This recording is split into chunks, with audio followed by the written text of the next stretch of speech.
En général, ça dépend, il y a vision, il y a maintenant. Mais pour Nangaï, en Afrique du Sud, il y a beaucoup d'opportunités pour les jeunes. Les jeunes au Baye, quand même une vision, ma vision, il y a opportunité en Afrique du Sud par rapport à la vision au Congo. Au Congo, ils ont dépendre de la vision ya mutu na mutu, ndenge mutu azomona makambo na ye. Mais ce que vous avez na volonté na détermination pour changer vie na yo, pour changer vie na yo partout ici que vous avez. Mais c'est seulement selon ba vision na yo na ba idéologie oyo mutu aza nango na mutu na ye, nde sikoyo mutu ye moko akoginga ndenge ni akotracer chemin, ndenge ni akobongisa vie na ye. Bon, ngai na fi d'ici dans naza na na hospitalité. Bon, nazo sala na hospitalité, nazo tambisa ba touriste de mosala na ngai nazo sala na police. Te po na ngai nazo recruter poni na ye na mboko te. Po soki ezalaki volonté ya Nzambe na koma na mboko te, na ngaki na koma na mboko te. Donc, so na se retrouver awa eza kaka keno, eza volonté ya Nzambe moto asala keno, nazala na mboko oyo, nakoko répéter. Vie ya mutu ezo déterminer na place oyo mutu moko aza na vision ya kosala likambo. Nakoko kopekisa mutu aya te, mais soki oza na vision moko ya keno, oza na vision moko oyo akosala likambo na yo, mpe Nzambe atie maboko, okokomona ofungwami koleka na bato oyo bayaki deja kaka. Donc eza kaka chance ya mutu ndenge mutu azotambola na chance na ye. Donc wana kote wana nakokopekisa mutu aya te ou bien nakokopekisa mutu aya te. Merci président Félix Antoine Tshisekedi Tshilombo. Elongo na union sacrée aux Alimbomba nae. Bazana proposition pour passer la révision constitution. Mais la opposition balobi n'y a pas question à révision constitution. Selon yo, est-ce que c'est péni na makanisi wana basa la révision ou changement au lingi ngo ou pas. Ni neza makanisi na yo micro est pas na mona. Po ngai toki mutu oyo sagingi mboka avant agobake non oui ou non. Atanga nanu constitution wana ayeba makambo ni ezosala na constitution wana. Nakoko pesa exemple ya makambo nga nakutana nango na musala na nga nazosala ya hospitalité. Na kanbanzi nakutana kina japonaise moko boye na avant Covid. Donc na bandai kokumba bazaki 10 personnes mais bazaki chez tout donc basangana ki babiko bebele na kati ya mutuko na bandai kokumba tozaki na ba japonais, tozaki na ba anglais, tozaki na ba américain. Sikoyo nakoba nanga yange américain moko boya bisinga abebi nazo accent na yo eza neti ya mutu moko azo ba français nabebi nga nazo ba français ndia bisinga yo uti wa premier nga na uti na Congo na Centre Afrique nabebi uti na RDC esika bitumbeza kote ya est wana na bise ya solo siko japonaise moko azaki wana abebi te nga nazaki na Rwanda na Koma nga na bise Rwanda eza na Koma te Rwanda eza ya biso ya bato ya RDC. Donc, agobi que non, vraiment, on a zakuna abimisaki passeport na ya gakisinga que non, akitaki na côté ya comme kuna batiaki visa ya Rwanda. A côté quoi que ndoko taga banyama na biso na parc de Virunga. Donc, bozo mona que constitution wana ezo sécuriser biso ba Congolais. Donc, pour nanga il faut changement la constitution wana pour epese biso ba Congolais. Donc, bo soro na biso eza epese biso autorisation ya biso moko tozala na pouvoir na kati ya mboka na biso.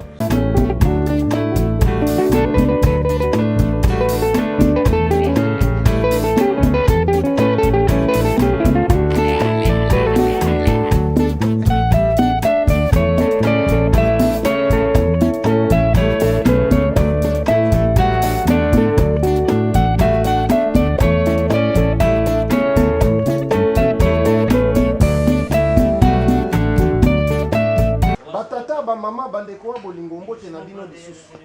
Tozali toujours na kati ya salon Chico, wezali na kati ya Udu Store na Victoria Road, numéro 209. Référence ezali banque ya Absa na TFC.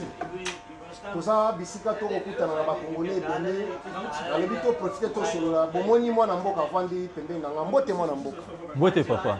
Tala bango nde baza na posa ko bazolanda mokili. Kombo na yo nani? Kombo na ngai eza Michel Mungenga.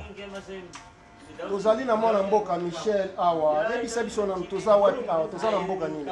Awa toza na mboka ya Afrique du Sud, précisément na Cape Town. La bansi bozolanda biano ya mwana mboka. Et ça fait combien de temps vous allez à mwana mboka na mboko? Bon, inga yawa na sina omeri mwa mikolo ebele nazana mwa mikolo ebele na mboka ya Cape Town na.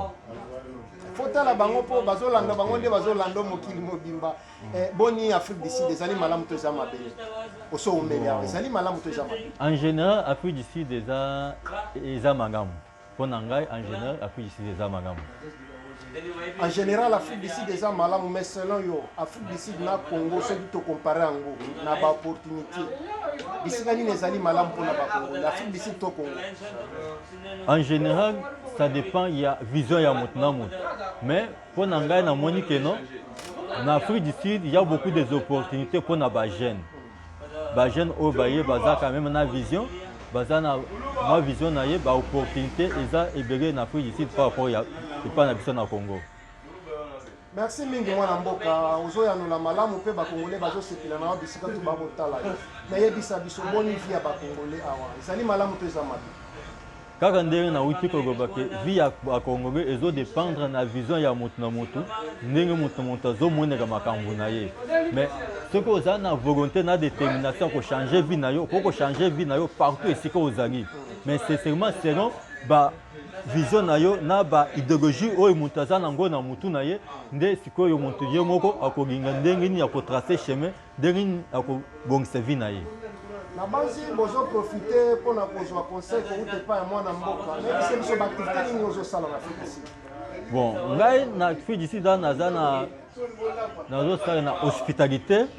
Bon nazosala na hospitalité nazotambwisa batouriste nde mosala na ngai nazosala na Afrique du Sud. Merci mingi mwana mboka. Est-ce que ozoregrete mpona nini oya na Afrique du Sud? Regretaka mpona nini oya na mboko?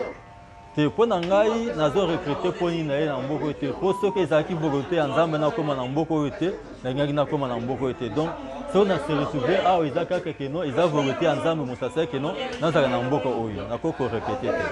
Merci mingi nyonso ezali volonté ya Nzambe Nzambe nde asali kozala na mboko nayebisa biso est ce que basud africain balingaka bino na mboko? Bon basud africain balingaka biso na mboko oyo mpo tovandi na bango, mais ezoka selon ndenge na wuti koloba ezaka selon comportement ya moto na moto. Tokoki koloba ke criminalité, mais criminalité eza bisika nyonso criminalité ezali okoyebisa nga mboka moko na mokili awa ezangi criminalité te. Donc ezali epai na biso na Congo tozoyoka bakuguna soki okei na Angola ozoyoka kaka donc mwa mbutu ezali, okei na Mozambique oyoka mwa mbutu ezali. Donc criminalité eza partout, mais il faut kaka yo moko oyeba ndenge nini ozotambolela na banzela na yo. Merci mingi mwana mboka ozali korépondre na bwanya mpe mayele biso tokosepela na baye bazotala oyo bazosepela na monde mobimba. Mais toyoki bakongole ebele bazolela mpona makambo ya passeport balobi ezoaffecte bafamille mabala ezokufa bana bazokoma affecte gouvernement na ambassade na biso ezofacilité te mpona kopesa bakongole bapasseport. Nini okopesa na conseil na gouvernement na ambassade ya Congo na Afrique du Sud? Ambassade na biso eyebake no administration ya ambassade ezosala te. Donc mikanda ezalaka très important pour faciliter bato po basala misala po base déplacer. Mais soki ambassade ezosalisa bato po bafacilite misala bazwa mikanda na facilité te po basala makambo nyonso baza nango na besoin. Donc quelque part ambassade azotinda bato babanda kosala mikanda ya pirate, parce que soki donc mikanda officiel eza te, donc okotinda na bato na banzela mosusu yango omoni ke non ambassade nde azofavoriser quelque part bamag na kati ya communauté congolaise. Donc il faut ambassade asunga biso apesa biso mikanda oyo toza nango besoin po efacilite biso tosala misala oyo toza nango besoin. Merci mingi mwana mboka message olobi ezali malamu makasi mais yebisa biso na est-ce que bakongole balingani na mboka, est-ce que bakongole tolingani na mboka Afrique du Sud? Oui, bakongole tolingani na Afrique du Sud. Donc ba problème ezalaka na ba communauté nyonso tu ba communauté nyonso tu ezalaka na ba problème nango, mais biso mpe toza na ba problème na biso. Mais en général tolingani biso na Afrique du Sud parce que soki kambo ezali okomona kaka Congolais azokende kaka mpe bandeko na ye ba Congolais mpe okomona kaka bazosalisa ye. Donc tolingani na Afrique du Sud.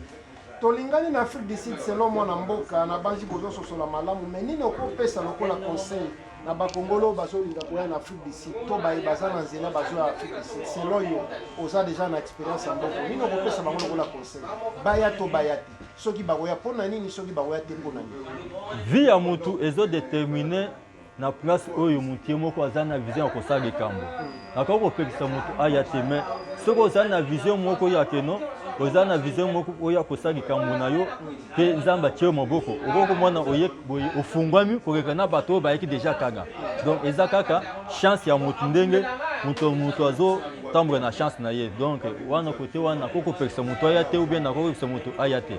Merci mingi mwana mboka mpona bwanyana mayele le message nini okopesa na bandeko na biso ya este oyo bazali bavictime ya guerre oyo ezali impose epa na biso epa ya Rwanda na Uganda bazoviole bamama na biso basi na biso bana na biso ya basi bazoboma bango mikolo nyonso solution eza te nini okopesa message na bango bazolanda yo.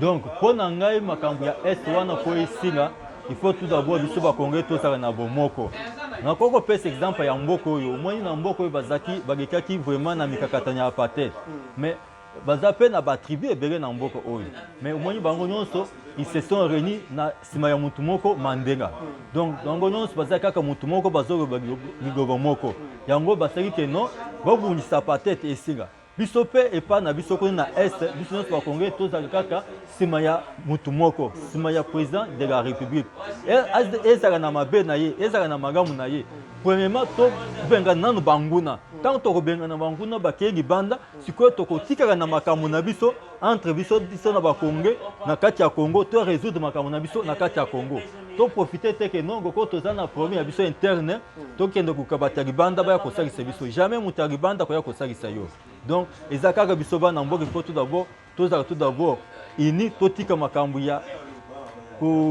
kokabona tobengana na munguna soki tobengani munguna nde tozongaki makambo na biso. Merci mingi mwana mboka batata bamama bandeko ya bolingo na banzi boza kolanda ndenge mwana mboka akoyanola na patriotisme nyonso na bolingo na pasi mpe na nyonso na motema mais yebisa biso mwana mboka mbutu eza na Congo mwana mboka tata mokonzi ya ekolo président Félix Antoine Tshisekedi Tshilombo elongo na union sacrée oyo ezali ngomba na ye baza na proposition mpo basala révision constitution mais ya opposition balobi nye pas question ya révision constitution selon yo est-ce que osepeli na makanisi wana basala révision ou changement olingi yango opa nini eza makanisi na yo micro eza epa na mwana mboka mpo na ngai soki motu oyo nyonso alingi mboka avant agobake non oui ou non atanga nanu constitution wana ayeba makambo nini ezosala na constitution wana nakoki kopesa exemple ya makambo oyo ngai nakutani nango na mosala na ngai nazosala ya hospitalité na kanbanzi nakutanaki na japonaise moko boye na avant covid donc nabandaki kokumba bazalaki 10 personnes mais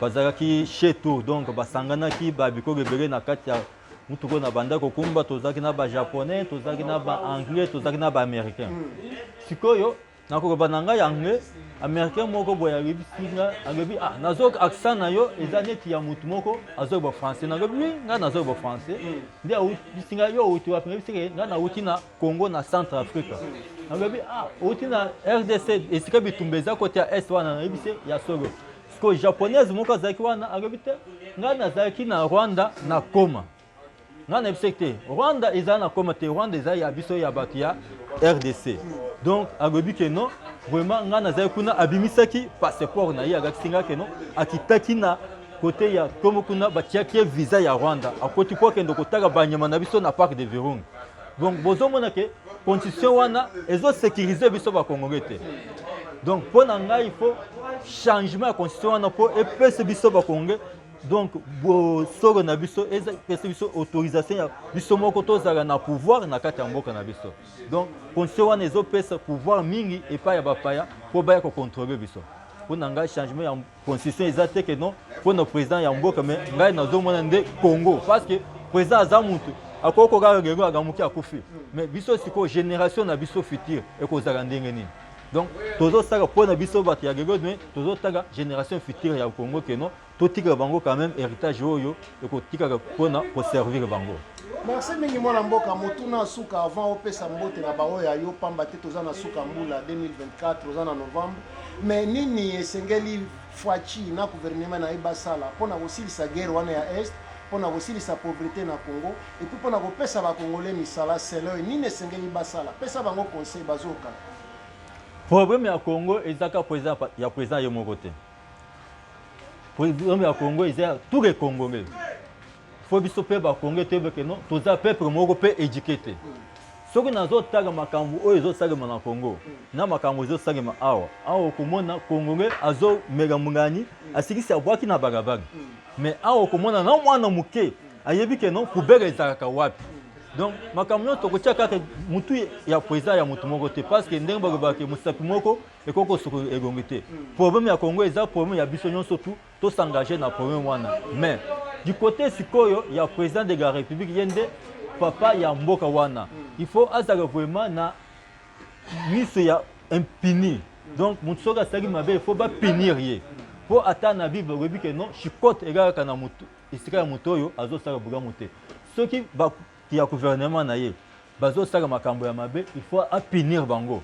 Ye moko azali exemple pour que non, mboko wana échanger. Pour ceux qui mboko eza punition eza et pas battre gouvernement te vraiment makambo ko tambo ndenge e gongo banité. Il faut vraiment eza azali vraiment sévère na gouvernement naïe pour vraiment que non makambo nyonso ba injection so zo pesa et kende na ndenge azo senga ezala pour intérêt à la population. Biso pe population, il faut to contribuer na biso pe na part na biso pour na kobongisa mboka. Parce que zaka président yo moko nde bongisa mboka te, biso nyonso tout toza vraiment obligé à kobongisa mboka. Donc gouvernement za wana kaka pour assainir environnement. Ce qui assainir environnement donc pour faciliter biso nyonso ba Congo que non, tous un environnement ya bien pour na so développer. Pour gouvernement appelle ça rabattement sur misarate. Tu vas dire na mboko to moyi que non. Gouvernement appelle ça rabattement sur misarate. Neti biso nyonso to ça misara moko to créer misara na biso moko, to créer ba idée na biso moko pour to se développer. Taka neta to za na salon bazo ça misara na bango quand même pour pas se développer. Donc pour nani ni pour quand même l'image d'affaires oyo gouvernement a créé et ça permettre mon nyonso à se développer dans ndenge na ye. To tia na mutu takte que non soki na keko sala na gouvernement nde na kobonga te. Esika nyonso ozali na ba idée na yo oza nango na pe moyen oza nango na volonté oza nango okoko bonga zambe pe atie goboko. Dès que nazo senga que façon que non biso nyonso ba Congolais nous sommes engagés, nous sommes obligés ya kobongisa mboka na biso mais président quand même a ça de façon que l'image d'affaires à assainir biso environnement pour que non biso nyonso ba Congolais to se développer. Merci mingi mwana mboka pona kopesa biso ngonga ya koloba devant ba Congolais monde mobimba zotala yo ba mbote na bao ya yo ezala famille ezala baninga aux Afrique aux na micro pesa ba nyonso bazotala mbote. Vraiment tout d'abord na pesi famille na ngai mobimbo toza na bango awa na sango awa na pesi bango mbote na sepeli na bango na zotumbela bango pe donc toutes de bonnes choses pour la fin de l'année. La famille à Moussika, tous les gens qui ont mabondeli, tous les gens qui ont Zambia songa biso, vraiment pour que non, makambona biso nyonso et que tout le monde na nambuga ya sikezo ya. Merci beaucoup. Merci mingi mwana mboka biso nde tozo remercier pour na opesa biso ta. Merci mingi. OK, merci papa. OK, mais awa toza wapi na kati ya salon lobi oyo ko soutenir mwana mboka mais beta PCT po baye ba toza wapi adresse à salon oyo. Awa tozo loba na bango po baye ko soutenir bande ko na biso. Awa précisément toza na Woodstock opposite ya Absa Bank et puis en diagonale na KFC. Nazo senga to ya ko soutenir bana mboka pour que non soki ya Congolais au soutenir ndeko na Congolais te ozo zeresiko nani mususa ya ko soutenir tozo ko bakaka gouvernement biso pe toza na part ya ko se soutenir donc soki biso to au soutenir ndeko na Congolais te ozo zera na ya ko soutenir ndeko na Congolais donc yango nazo senga bino ke non boya ko soutenir bandeko na biso bazo saka musaka nde esika bazo resa ba famille na bango nde esika pe bazo se prendre en charge ke non ba bando ko zaka ba kuluna ba bando ko côté la mais musaka na bango quand même biso moko nde toza ba premier responsable ya ko soutenir bandeko na biso pour que non jour de kambo ko zaga ko kimeka kaka pande ko na ko ngore ke non asunga yo mais soki ndeko na yo azana musaka te azana ego ko moka kusunga na ya kusakisa yo te donc ekuta wapi donc boya na Woodstock na salon Chico Albert Road numéro 209 boya ko soutenir bandeko na biso na musaka na bango bazo sala. Merci mingi pona bwanya mwana maele.